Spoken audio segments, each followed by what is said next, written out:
started with a rumor, a whisper at a grocery store. A kid swore he heard tapping from the basement of the old red house on Weller Street, the one everyone said was abandoned. But inside that house, 10 years earlier, something far more sinister had happened. Back in 2015, Patricia Warner was a vibrant woman in her late 60s. She loved gardening, crocheting, and baking plum pies for the neighborhood. Everyone knew her as Grandma Pat. But when her husband died suddenly, her world dimmed. Her daughter, Cynthia, moved in to take care of her. First, it seemed like a blessing. But no one knew what was happening behind those curtains. Patricia had begun to forget things. Names, days, sometimes even where she was. Early signs of dementia, they said. Cynthia took her keys, her phone, and eventually her freedom. One day, the neighbors noticed Grandma Pat was no longer on the porch. No pies. No garden. No crochet club. When someone asked Cynthia, she simply said, "Mom went to live in a care home downstate. She needed professional help." Seemed reasonable. No one asked questions. But here's what no one knew. Patricia never left that house. On a rainy October evening, Cynthia led her mother into the basement just to check the pipes. Patricia descended slowly, confused but trusting. As soon as she stepped inside, the heavy door slammed shut. Metal locked. Screws twisted in. Soundproofing foam sealed around the frame. Then silence. Patricia screamed. She banged on the door. But no one could hear her.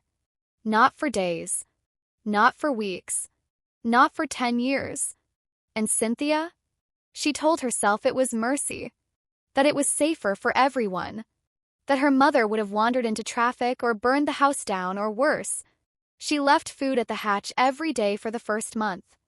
Then every few days. Then once a week. Then it stopped. The basement was cold. Dark. Concrete walls. A broken bulb. A mattress. Cans of soup. Water jugs. A bucket. For the first year, Patricia kept track of the days by scratching marks into the wall. By year 3, she stopped counting. By year 5, she stopped hoping. But she never stopped listening. Until one day, in 2025, someone new moved into the neighborhood. The new neighbor was 24-year-old Elijah Reed, a quiet IT guy who had just bought his first house after landing a remote job. He wasn't looking for drama, just a peaceful street, decent internet, and space to work. But Weller Street had something else waiting for him. His new home sat right next to the abandoned red house. He noticed it immediately: sagging roof tiles, boarded windows, a rotting front porch. Oddly enough, the grass in the backyard was neatly trimmed. Almost maintained. Elijah assumed the city was doing minimal upkeep to avoid complaints. Till the place gave him the creeps. Until one night. It was 3:17 a.m. He couldn't sleep. He stepped onto his back porch for air. And that's when he heard it. Tap. Tap. Tap. Faint. Muffled. Slow. It was coming from the red house's basement window. He froze. Then it stopped. He waited another minute. Nothing. The next morning, curiosity chewed at him. He walked over and peeked through the slits in the plywood. Darkness. Just as he was about to walk away, tap. Tap. Tap. This time it was deliberate. 3 even taps. He stepped back, heart hammering. What the hell was that? He went online and searched the house's history. There was no record of anyone living there recently. The last listed resident was Patricia Warner, declared legally deceased in 2019 after being missing for 4 years. But then, who the hell was tapping? That night, Elijah returned with a flashlight. He snuck into the backyard and found a rusted cellar door, covered in moss and weeds. It was locked, but barely. One good kick and the chain snapped. He opened it slowly. The smell hit first, like old mold, metal, and something human. He pointed his flashlight down. "Hello," he called softly. "Is someone there?" Silence. Then, hello. A voice. Hoarse. Weak. But undeniably alive. His breath caught. He stepped down the stairs. What he saw chilled him to his bones. A woman, frail, gray-haired, barefoot, crouched in the corner of the concrete room. She shielded her eyes from the light. Her clothes were torn, her arms were thin as broomsticks, and her voice shook. "Are you real?" she whispered. Elijah nodded slowly. "My name's Elijah. I live next door." Who are you?" Her lips trembled. "I think I'm someone's mother." He called emergency services immediately. The rescue team arrived in under 15 minutes. When they carried her out, she clutched Elijah's hand like a lifeline. He didn't let go. The hospital lights were too bright. The hallway smelled like antiseptic and microwaved soup. But for Patricia Warner, it felt like heaven. She lay on a bed with crisp white sheets and an N4 in her arm. Her body trembled, muscles long and used. Her eyes darted toward every beep and shuffle. The outside world felt alien. Loud. Too big. But she was alive. For the first time in a decade, she could breathe freely. Elijah sat in a chair beside her, eyes wide, hands still shaking from adrenaline.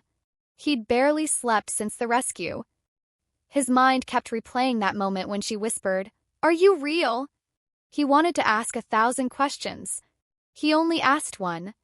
"Why would someone do that to you?" Patricia looked down at her hands, skin paper-thin and cracked. "I think my daughter was afraid of me." Her voice rasped like dry leaves. "Afraid of what?" "She thought I was losing my mind." A beat. "Maybe I was. A little. But I wasn't dangerous. I just forgot things sometimes. I was grieving. I lost my husband. Then she took everything else." Police officers arrived at the hospital later that day. A detective named Monroe, mid-50s, worn out, skeptical, gently but firmly asked Patricia for her statement. She told him everything. The last pie she baked.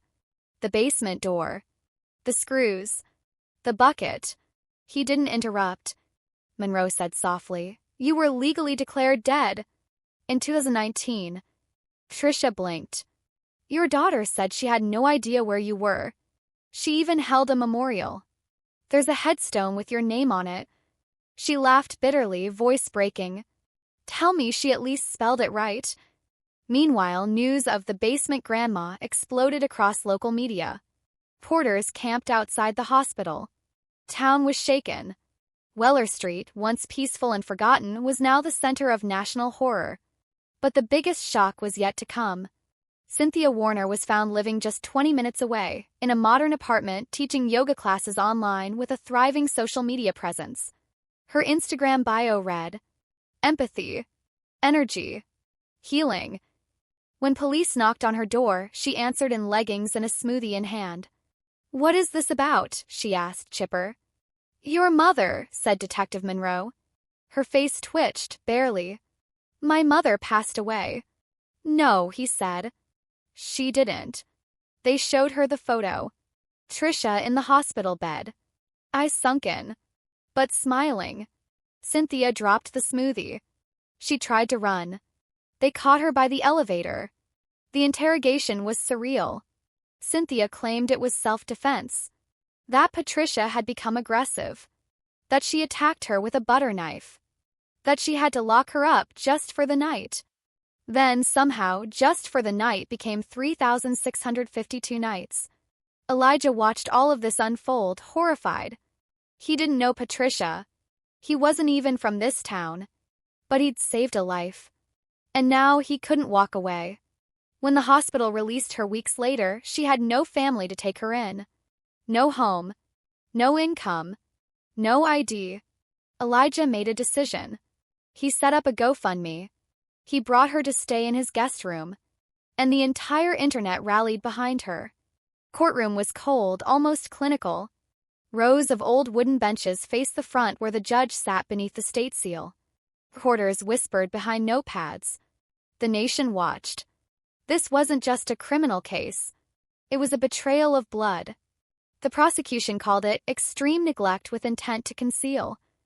The defense called it a mental health misunderstanding. But to Patricia Warner, it was simpler. Her daughter had buried her alive. Trial began 6 months after the rescue. By then, Patricia had gained some weight, walked with a cane, and started smiling again. Elijah was always nearby, helping her remember small things like where she left her glasses or what day it was. She no longer scratched days on the wall. She marked them on a calendar. With little purple hearts. Cynthia pleaded not guilty. Her lawyer spun a story.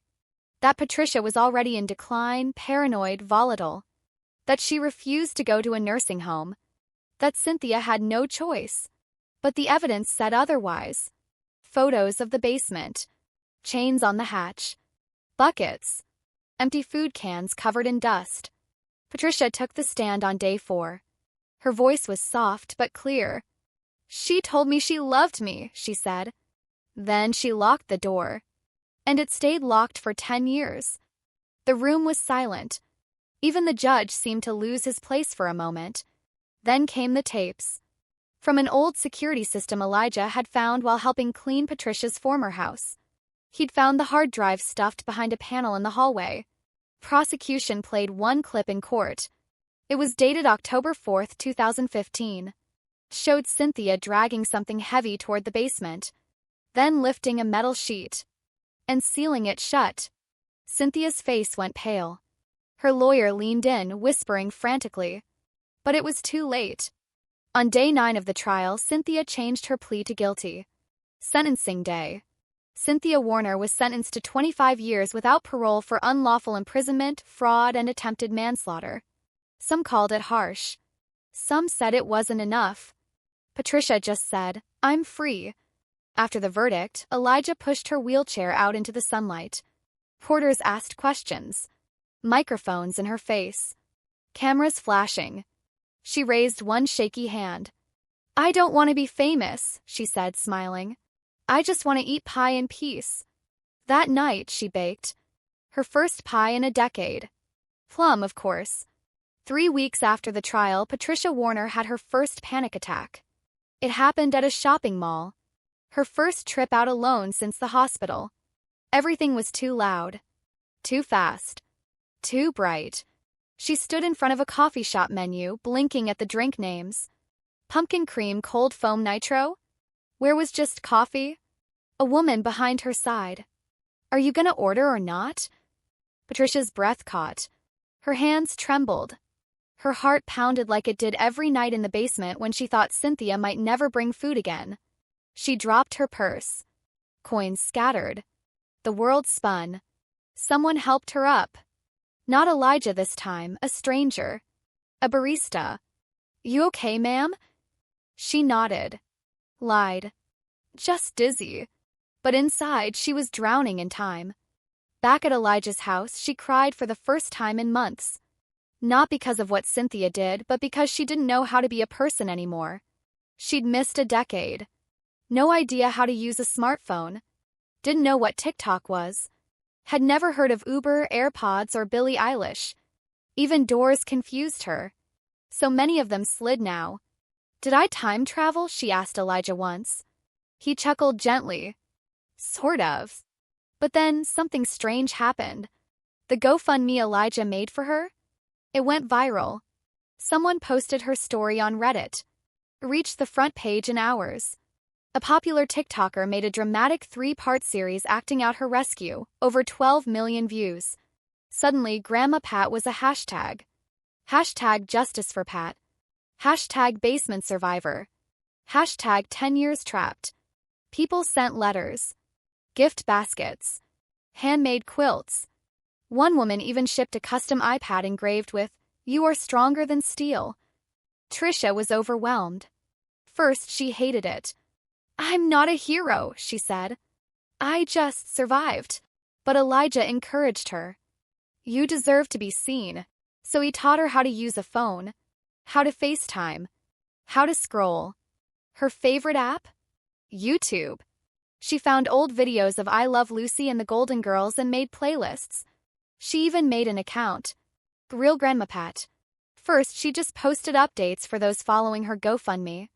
But when she filmed a video saying, "I just baked my first pie in 10 years and it didn't burn," it got 1.4 million views. By month 3, she had 600K followers. People began calling her the internet's grandma.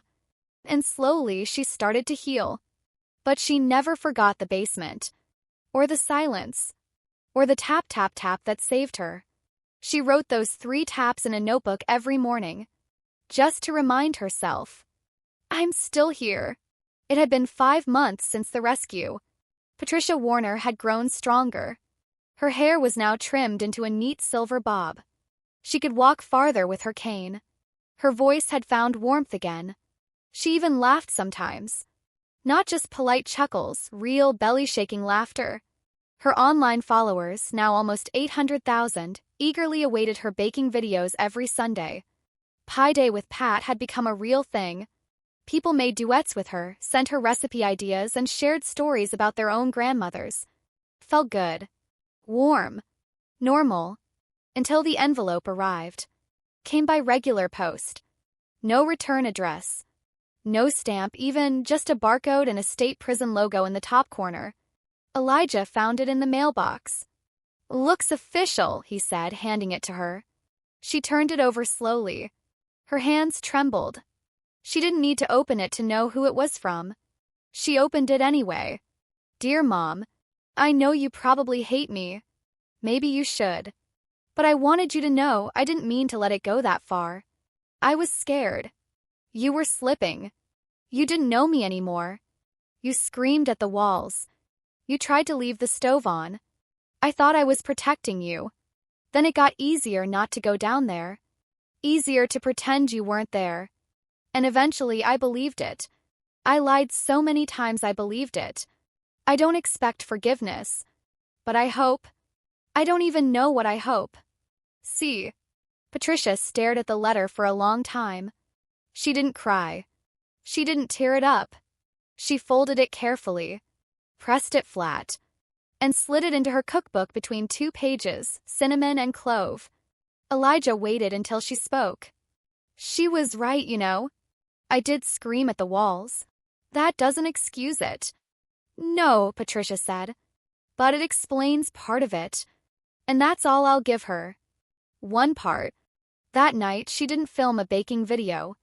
Instead, she sat outside in Elijah's backyard, wrapped in a quilt from a fan in Nebraska, and stared at the stars. It had been 10 years since she'd seen a sky this open. She whispered softly, to no one in particular.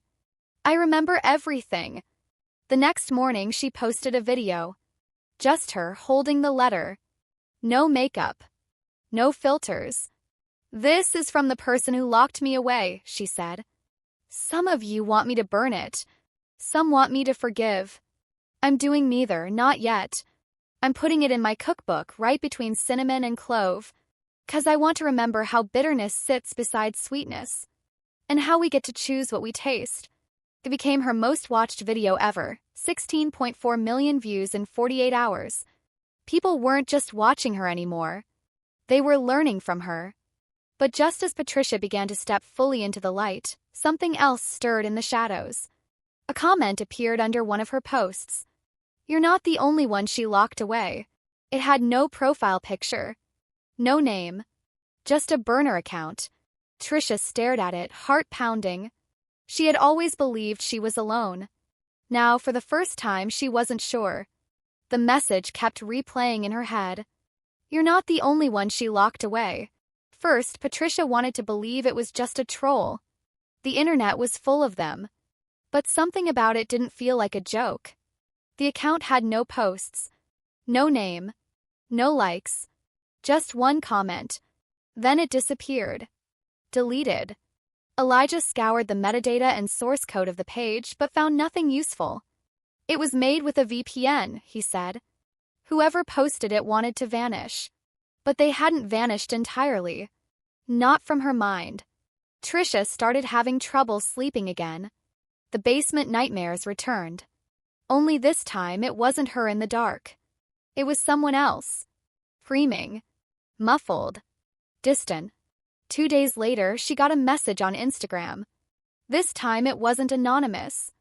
From @Amy_R_1989. Subject, I think I knew your daughter. Hi. I don't know if this will reach you, but I followed your story and I think your daughter used to be my yoga instructor. Her name was Cynthia W. and she taught a private class at a women's rehab facility I was in. I don't want to scare you, but there were rumors about a woman who disappeared. Her name was Maya. She was one of us. And she never came back after a private counseling session with Cynthia. Patricia's heart pounded so loudly she couldn't hear the rest of the world. Another woman? Another victim? No. No. It had to be a mistake. But something in her bones told her this was real. Elijah helped Patricia set up a video call with Amy. She appeared on screen, early 30s, nervously tugging at a hoodie string, eyes darting off camera. She was very good at making people trust her, Amy said. Even when you felt something was off, she'd smile and make you think it was just you being paranoid. She always made me feel like I was the crazy one, Patricia murmured. Amy nodded hard. That's exactly how she worked. Amy didn't have proof. No photos. No messages. But she remembered one thing. She used to bring people to this cabin outside of town. For spiritual resets, she said. I never went. Maya did. She didn't come back. Tricia couldn't ignore it. She told herself for weeks that her daughter's crimes ended with her. But what if they didn't? What if there was more to uncover? What if Cynthia was a serial abuser hiding behind spiritual language? And so, 6 months after escaping her prison, Tricia decided to go looking for someone else's. She contacted Detective Monroe. I want you to look into a missing person named Maya, she said. And a cabin. He raised an eyebrow. You sure you want to go down this rabbit hole? I spent 10 years in the dark, Patricia said, because no one asked questions. I'm not making that mistake again. That evening, she posted a new video. You've all supported me in ways I never imagined. But I need your help again. I think there may be others like me. Forgotten. Buried. Ignored. If you or someone you know ever met a woman named Cynthia Warner, who went by Cynthia W. or taught spiritual or yoga classes, please message me privately. I'm not afraid of the dark anymore. The post hit 20 million views in 2 days.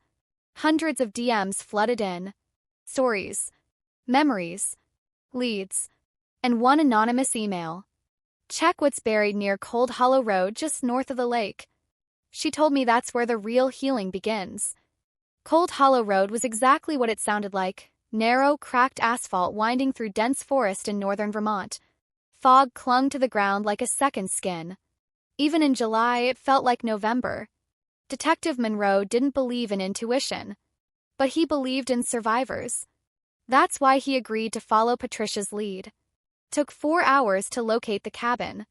It was nestled behind pine trees, obscured from view, nearly swallowed by ivy. Place looked untouched, but the lock on the door was new. They got a warrant. Inside, incense burners, yoga mats, handwritten affirmations taped to walls. Let go of your trauma. Pain is just fear in disguise. Obedience is healing. That last one made Monroe pause. They found journals. Pages and pages in Cynthia's looping cursive. Some were harmless, nutrition notes, mantras, dreams. Others weren't. March 11th, 2020. Maya is slipping. Keeps asking questions. Not ready for level 3. Might need to extend her reset weekend. March 15th, 2020. Told the others she went home early. They didn't ask much. That was the last mention of Maya. Monroe immediately requested a cadaver dog team. Patricia stayed behind, waiting at a nearby motel. She didn't want to see the cabin. But she couldn't stop shaking. What if there really was someone else? What if I wasn't the only one she buried alive, metaphorically or not? The dogs hid on a spot 30 meters behind the cabin near a shallow fire pit. Police dug for 2 hours. Then they found it. A suitcase. Duct-taped. Buried under 2 feet of soil and ash. When they opened it, they didn't find a body. They found bones. Human. Scattered. Clean. Wrapped in a shawl embroidered with the name Maya. DNA results confirmed it 10 days later. The remains were Maya Carver, 31, missing since March 2020. The media exploded again. Now it wasn't just Basement Grandma. Now it was Basement Grandma uncovers cult killing. Cynthia's charges were expanded to include second-degree murder. Even from prison, she remained silent. No confessions. No apologies. Just silence. Patricia sat by the window the day the update came through. She didn't cry. She whispered, "I knew there were more shadows. I just didn't know they reached this far." That night, she posted a video. "We found her. Her name was Maya. She didn't make it. But now she's no longer forgotten. Let this be a warning. Sometimes monsters don't hide in forests. Sometimes they smile and call you daughter." Became a rallying cry. Thousands of survivors messaged her. Some from cults. Some from abusive families. Some who just felt seen. One girl wrote, "I'm 16. My mom tells me every day that I'm worthless. But when I hear you speak, I feel like I can breathe." Another, "I escaped a yoga cult. No one believed me. Until now. Thank you." Patricia saved every single message in a folder called The Ones Who Lived. But as the praise poured in, so did the questions. Who else had Cynthia reset? And what if one of them was still out there? Alive. Waiting. Case should have ended with the bones. It didn't. The emails didn't stop after Maya's identification. In fact, they multiplied. Stories. Testimonies. Names. But one message stopped Patricia cold. From sarah.havenlight@protonmail.com. "Hi. I've never told anyone this, but I think my sister might have been taken by the same woman, Cynthia Warner. Her name is Leah. She was in recovery in 2021 when she signed up for a silent healing retreat in Vermont. She never came back. Cops dismissed it. Said she probably relapsed. But she never used again after rehab. She called me the night before the retreat. Sounded happy. Excited. It was her first time going outside the city in a year. Then silence. No bank activity. No phone. Nothing. Please. If there's a chance she's alive, I need to know." Patricia read the email 6 times. Something was different this time. There were dates, receipts, location logs, and hope. 'Cause Leah disappeared over 3 years ago, but there was no evidence she had died. No body. No suitcase. What if she'd been kept like Patricia? Detective Monroe took the lead. They tracked down the retreat sign-up forms. The fake business name, Aurora Grounding LLC. It no longer existed, but Elijah found archived versions of the site. Featured staged photos of forests, candles, smiling women in white. And at the bottom, led by CW. Only for the worthy. CW. Cynthia Warner. Tricia stared at the screen. "Only for the worthy" echoed in her ears. She remembered Cynthia saying once, "Some people can't be helped, Mom. They fight too hard. Or not enough." Monroe pulled maps. Compared local records. There was one more property tied to an alias Cynthia had used. It wasn't the cabin.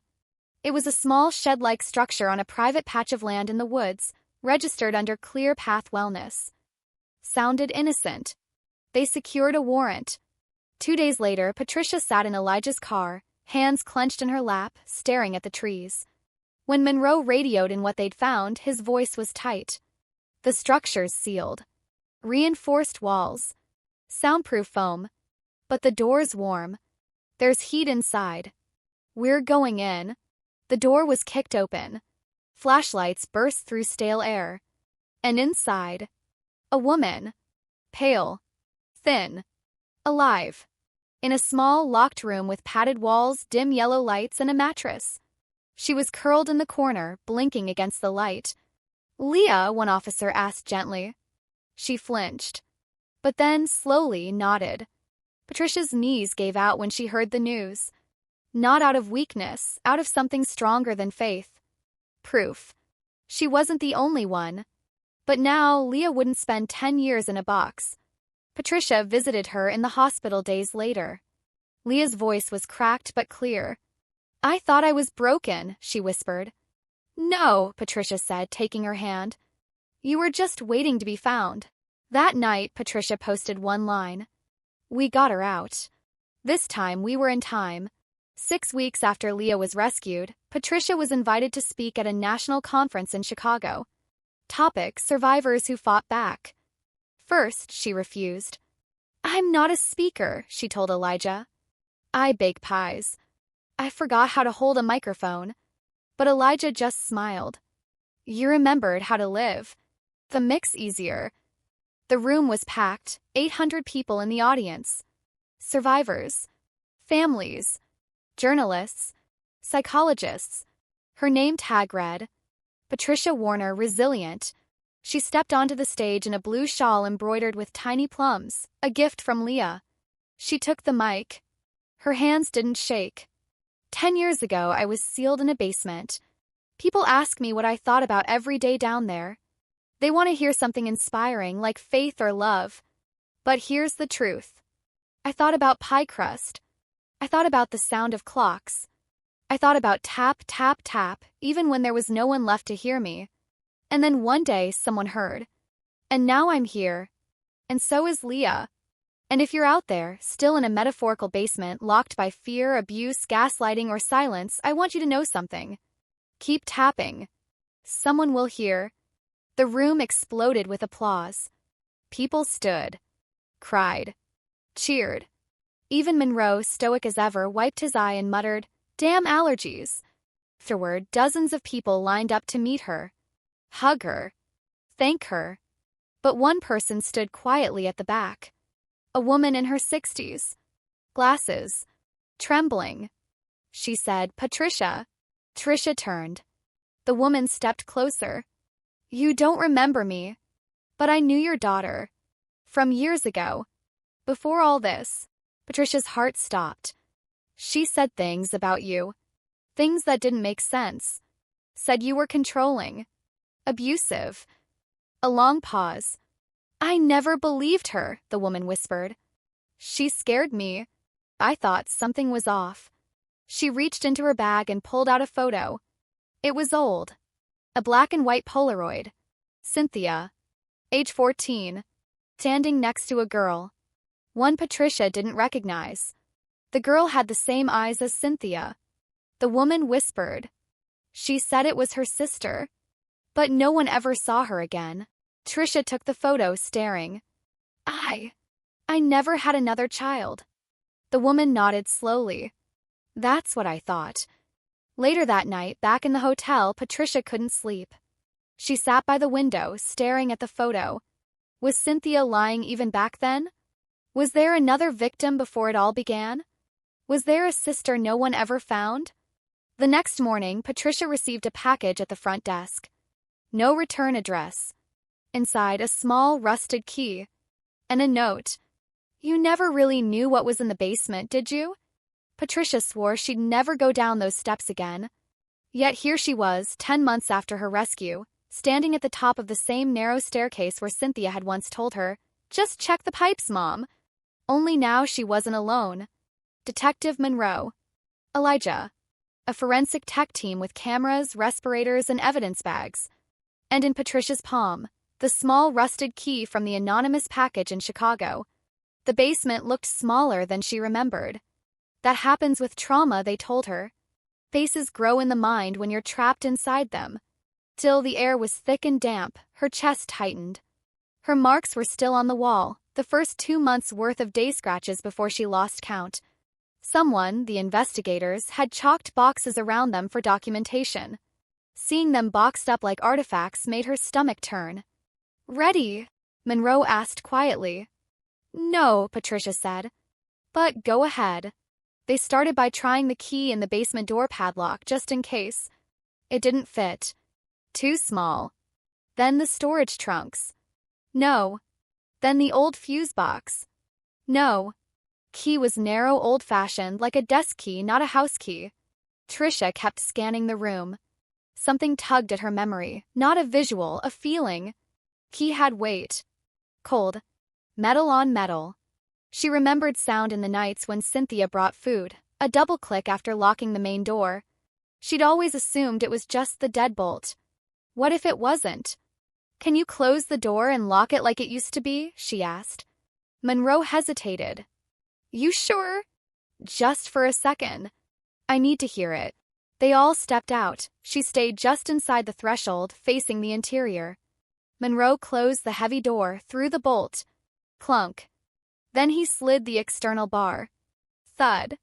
Then faint tick. Metal against metal from inside the wall. Stop! Patricia shouted. That sound. Where is it? They reopened. She pressed her ear along the interior jamb. Here. Somewhere in this frame. The forensic tech ran a stud finder, then a thermal wand. There's a hollow channel behind this panel strip. They pried the trim loose. Inside, a narrow hidden lock cylinder mounted sideways in the frame, wired to a steel tongue that slid into the concrete when engaged, a secondary seal invisible from either side once the trim was in place. Key fit perfectly. So she had a hidden lock inside the structural frame, Monroe muttered. Even if somebody cut the surface hardware, this would have kept the door wedged. That's premeditation. Tricia's throat tightened. Cynthia hadn't just panicked one night. She'd engineered a prison. While the panel was open, the tech noticed something else, a conduit leading downward into the cinder block. Not electrical, too thin. Fiber? Tubing? They followed it to a patch of wall behind the shelving unit where Patricia had stored empty food cans. The block there was different mortar, newer. Monroe nodded. Let's open it. Hammer. Chisel. Dust. Behind the cinder block was a metal access plate, the kind used for crawlspace cleanouts. It had a keyway the size of, yes, a desk key. Patricia held up the rusted key. One more time. Turned. Plate came away with a groan. A cold draft spilled out, and with it a smell like old paper and plastic. Elijah shone a flashlight in. A crawl tunnel, maybe 60 centimeters high, ran 3 meters under the foundation into a wedge-shaped cavity between poured concrete walls. It was too tight for Patricia, but a tech in coveralls crawled through. What am I looking at? He muttered. Boxes. Tapes. Metal tin. And, oh, hold up, there's another panel. Minutes later, they hauled everything into the open basement. Find number 1, VHS and mini-DV tapes labeled in Cynthia's handwriting. Boom 1A orientation. Boom 2B com protocol. Maya prep. Leah Dezero. S. Smeared. Find number 2, a flat tin wrapped in wax cloth. Inside, neonatal hospital wristbands. 2 of them.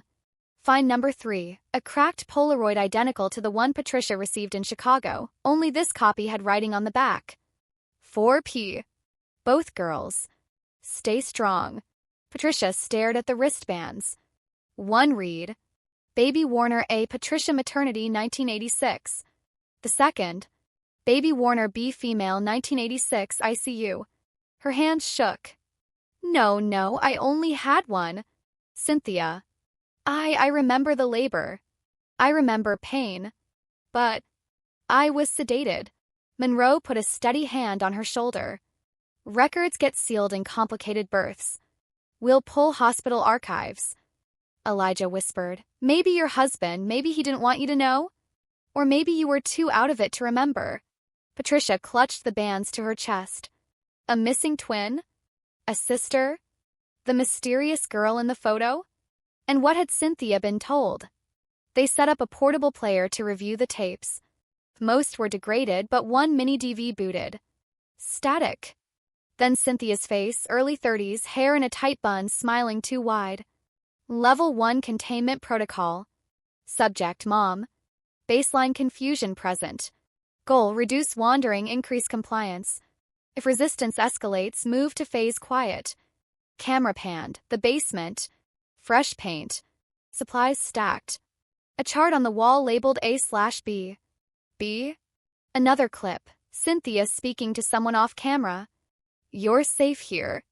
You're being reparented. That vacuum feeling in your chest? That's because no one bonded you right. I can fix that if you let me. A weak voice answered. Can I call my sister? Cynthia, not yet. You're still in holding. The voice was not Patricia's. Younger. Fragile. Possibly. Leah? Or Maya? Or. The last unreadable tape had the smeared s. Tex bagged it for forensic restoration. Patricia sank onto the old mattress, the same one she'd slept on for a decade, now surrounded by evidence boxes that might explain her daughter, her missing years, and a child she never held. As the team packed up, Patricia traced her finger over the wall where her scratches stopped. Beneath the dust, almost invisible, she felt another mark, shallow, older, made by someone with smaller hands. Initials BW. Baby Warner? Or B for Baby B, the twin who never came home? She closed her eyes. "Cynthia," she whispered into the dim air. "What did you think you were fixing?" Took 3 weeks. 3 weeks of legal back and forth to unseal the 1986 maternity records from St. Clair's Medical Center, which had long since merged into a regional health group. Monroe used every connection he had. Patricia waited by the phone every day. Then, on a gray Tuesday, she got the call. "Confirmed," Monroe said. "You delivered twins. Baby A, Cynthia Warner. Healthy, 6.2 pounds. Baby B, female, 4.0 pounds. Respiratory distress. Placed in neonatal ICU. Transferred to foster care. Name listed as Sasha. No last name." Tricia didn't speak for almost a minute. Then, why wasn't I told? The answer was buried in 1980s bureaucracy and trauma policy. Tricia had suffered eclamptic seizures during delivery. She'd been sedated for nearly 72 hours afterward. Her husband, now long deceased, had signed a release form declining resuscitation for Baby B if condition worsened. But the child hadn't died. She stabilized after 9 days and was transferred to a state care facility. No one ever told Patricia. "How do you forget to tell a mother her baby lived?" she asked Monroe. "You don't," he said. "You hide it." That night, Patricia sat alone at her kitchen table. The whole house was dark except for one lamp over her journal. She opened a clean page and wrote the name slowly. Sasha Warner. She didn't know if that was the name her daughter grew up with. Didn't even know if Sasha had been adopted or if she'd been institutionalized. But one thing was clear. Cynthia knew. Somehow at some point Cynthia had found out. And she had kept it to herself. Or worse, kept it from everyone else. The final tape, the one marked S, came back from digital restoration 2 days later. The footage was jittery, half corrupted. But the audio had survived. A voice, soft, uncertain, not Patricia's, said, "You said my mom gave me away." Cynthia replied calmly, "She did. She chose the strong one. You were the leftover." Voice, "She didn't even know I existed." Cynthia, "That's what she says now. But moms know. Deep down, they always know." Pause.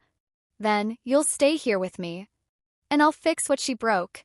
Patricia listened to that tape 3 times. The voice was young. Late teens. Timid.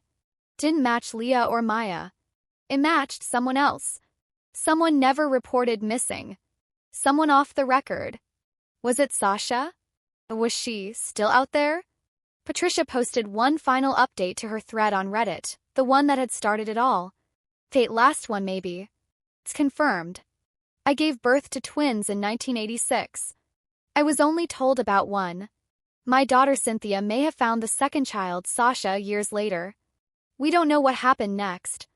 But we're looking. I'm looking." And the final line, just 3 words. "She deserved better." 1 year later. July 2025. The house on Willer Street is gone. The city tore it down after the trial. The foundation was too damaged. The basement walls too stained, by mildew, by time, by memory. Patricia didn't attend the demolition. Instead, she sat with Leah and Monroe on a quiet porch in upstate New York. She now lived there, not as a survivor, not as a victim. Just Patricia. A woman who baked pies and read long letters from strangers around the world who told her, "You helped me get out." Cynthia's trial ended with a guilty plea. She was sentenced to 35 years with psychiatric evaluation and no parole for 20. She never explained her actions. Never testified. Never said the name Sasha out loud. Even when asked. Leah, now in therapy and living with a host family, sent Patricia a card every week.